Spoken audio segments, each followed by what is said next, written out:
A Comissão Parlamentar de Educação e Ciência acaba de receber, numa reunião que foi, aliás, pedida de emergência, a Federação Nacional de Professores para discutir os termos em que no dia 12, portanto na última segunda-feira, foi lançado o concurso para professores contratados. A situação é esta.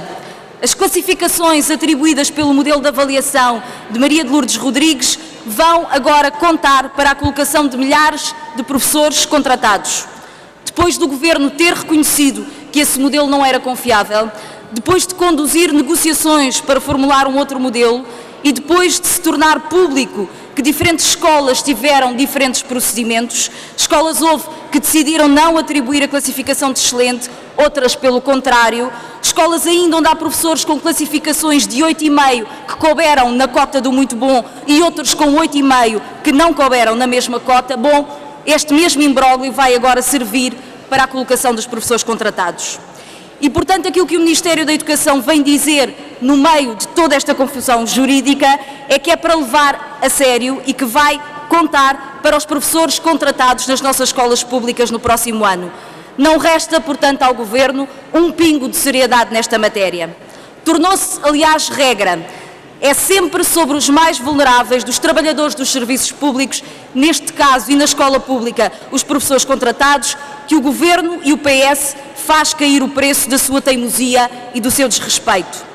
Os professores contratados são aqueles que são eternamente esquecidos e ignorados pela propaganda política do Governo. São dezenas de milhares a responder ano após ano às necessidades e solicitações das escolas públicas.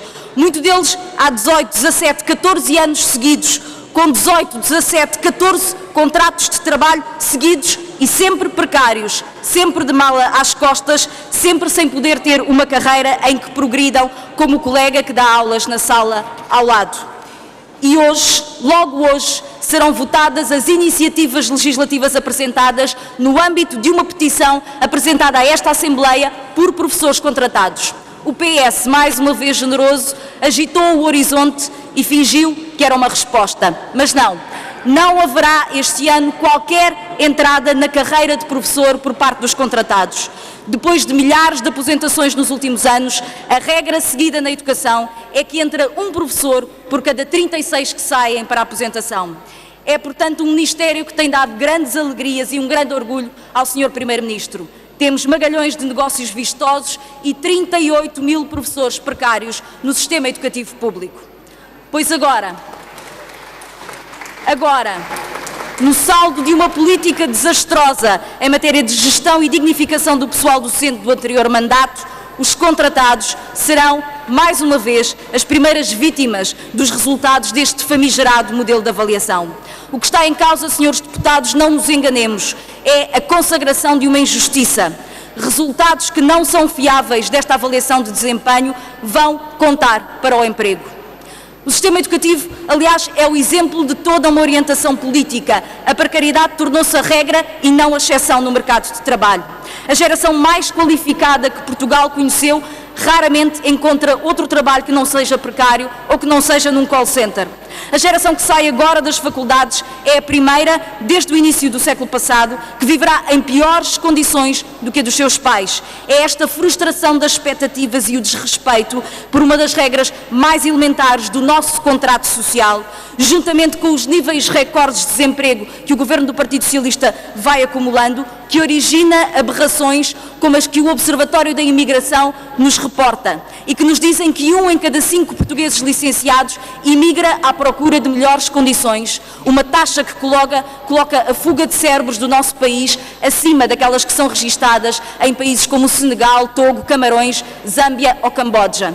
Senhoras e senhores deputados, aos trabalhadores portugueses, como se não lhes bastasse serem mal pagos, cada vez mais precários e escolhidos a dedo como os suspeitos do costume de cada vez que é preciso consolidar as contas públicas, ainda têm que suportar a cruzada ideológica que os aponta como os responsáveis pela crise. Onde o PS descobriu que a culpa do desemprego é da generosidade do subsídio de desemprego, que faz com que esses mandriões não queiram trabalhar e não aceitem salários abaixo do salário mínimo, vejam o desplante, o PSD vem agora defender que quem contribuiu toda uma vida para, em caso de necessidade, receber um subsídio de desemprego, ainda terá que trabalhar para verdadeiramente o merecer. Não sei se será necessário fazer um desenho para o PSD perceber, mas o subsídio de desemprego faz parte de um regime contributivo da Segurança Social. Quer dizer, está nas palavras, que quem o recebe contribuiu.